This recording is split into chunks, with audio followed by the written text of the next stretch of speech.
C'est vraiment l'accord parfait avec le Irish Breakfast. Salut les gourmands!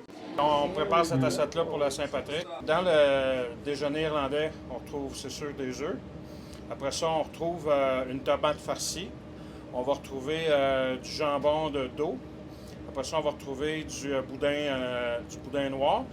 Après ça, on va retrouver un hash brown. Les gens aiment bien le hash brown. Et puis, on retrouve des fèves au lard.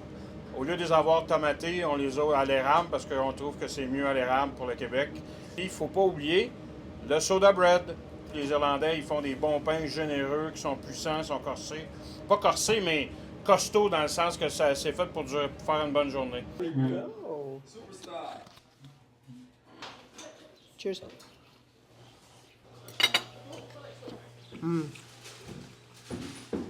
Oh, ça, c'est vraiment bonne.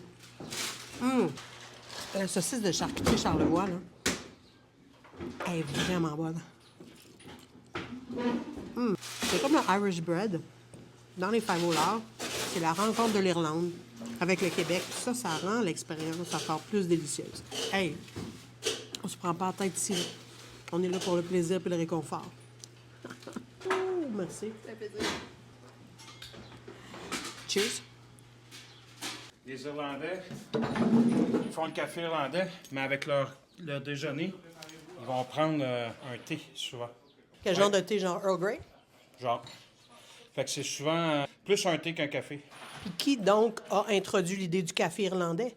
C'est une longue histoire qui aurait débuté à l'aéroport de Shannon lors d'une tempête.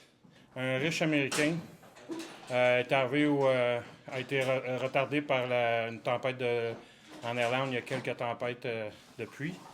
Et puis le barman de l'époque, il a concocté ça. Il avait froid, mais il voulait se remonter un peu. Fait qu'il a fait ce genre de concoction-là. Ah ouais. Puis le gars, il a trouvé ça tellement ingénieux qu'il a rapporté l'idée aux États-Unis. Puis il a vendu l'idée ou il a amené l'idée au Beverly Hills Hotel à Los Angeles.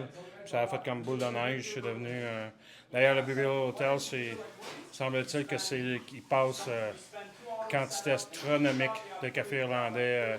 Puis au cours des ans, ben, il y a eu des variations au niveau quelle sorte de sucre utiliser. Tout ça. Nous autres, on utilise un sirop. Un sirop à base de Guinness. Guinness et sucre brun. Qu'on fait un réduit avec 2-3 autres épices de notre cru.